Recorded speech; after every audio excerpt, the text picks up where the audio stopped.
Hello, everybody. Hope you're doing well. Today I'm going to talk about the 1953 film War of the Worlds, the adaptation of the H.G. Wells novel from 1898. This film was a George Powell production and it was directed by Byron Haskin and it starred Gene Barry and Anne Robinson. So, firstly, this is a famous science fiction movie, definitely considered a sci-fi classic, put out by Paramount. It's an update of the H.G. Wells story. Now, I might in another video talk a little bit more in length about the novel, but the novel comes out at the end of the Victorian era. It's about a Martian invasion of London, and ways of reading into that the Wells novel, kind of this late Victorian ideas about fear of war, fear of modern war specifically, and some have read into it fear of England losing its power and influence, or even an allegory of British colonialism, the Martians being applicable, comparable to what the British were doing with colonizing countries. So the 1950s version is very much, as all these films in the 50s, very much updated for the Cold War of the early 1950s. First of all, the setting of the film is changed to California, kind of rural California, although the story moves into Los Angeles by the end. It's a it's Americanized quite a bit in the sense that we see a lot of Americana imagery throughout the movie, and I should say it was shot in a vibrant color that still looks really fantastic. But we see Americans doing everyday things like camping and Saturday night dances and things like that, and there's a heavy religious component to the film as well, which I'll talk about. But it's very 1950s in that sense. And there's also, well, a little bit of the plot. So the plot follows the book in a general way where these what they think are shooting stars start landing on Earth, and then these ships emerge from the ground and immediately start with their heat rays start basically to destroy everything in their path. Gene Barry plays a scientist who is working with the military to try to stop the invasion, and then there's also a little romance with Anne Robinson, who she's also a scientist, and she's also they're working together to try to fight the Martians, but there is this little subplot love story going on with it too.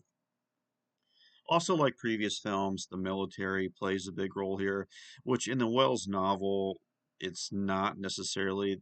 We Wells is more concerned with the civilians, and this movie is somewhat more on the military.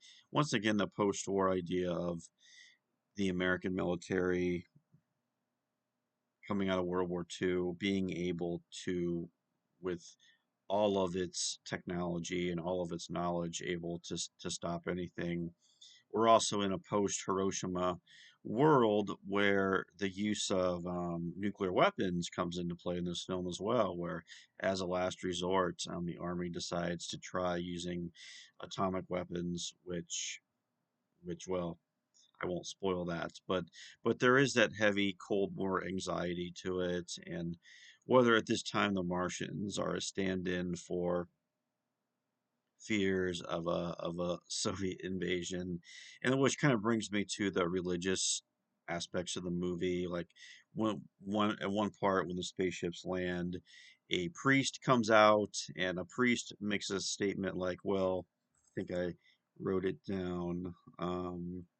Yeah, they're nearer to our creator than we are. The idea is that God must have created these more highly advanced civilizations and creatures. And of course, the priest goes up and offers peace and is holding up a cross and is immediately destroyed, obliterated by the heat ray.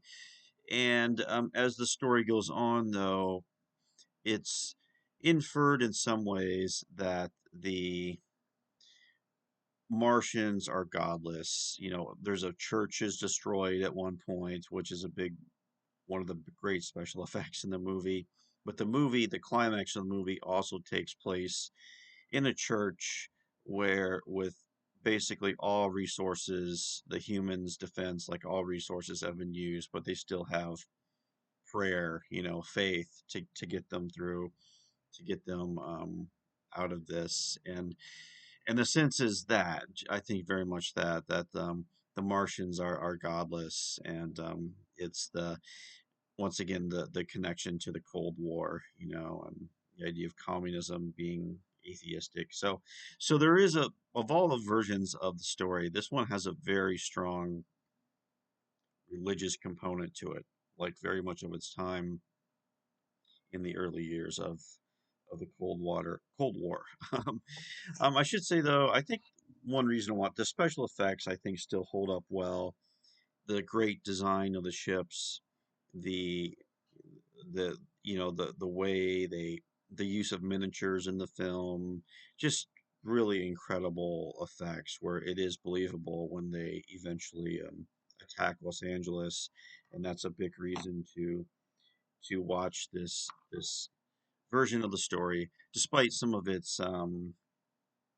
pieties of the 1950s that it carries along with it. So yeah, it's a solid movie, no doubt. Science fiction movie from the 50s. Like I said, this has been remade a few times. There is a direct sequel to this film, a TV series from the 1980s called War of the Worlds, and I've had these DVDs for a long time. This was a show that aired in syndication for I think 2 seasons, and it was on the same timeline as the 1953 film, although it's in the 1980s now. But I remember as a kid watching this show. Unfortunately, the DVDs they put out are not the best quality, but nevertheless, they are out there if you want to remember the series. Remember it being kind of scary as a kid and almost kind of a forerunner of a show like the X Files. It does do some interesting things, but kind of a forgotten TV series in some ways. Of course, there was the Steven Spielberg remake in 2005, which was very much a post 9/11 movie for a lot of reasons. And also, the Spielberg film takes actually a lot more from the H.G. Wells novel and updates it in an interesting way as well. So yeah. So that's War of the Worlds, 1953. Another heavy Cold War allegory with some outstanding special effects. Thanks for watching, and I will talk to you later.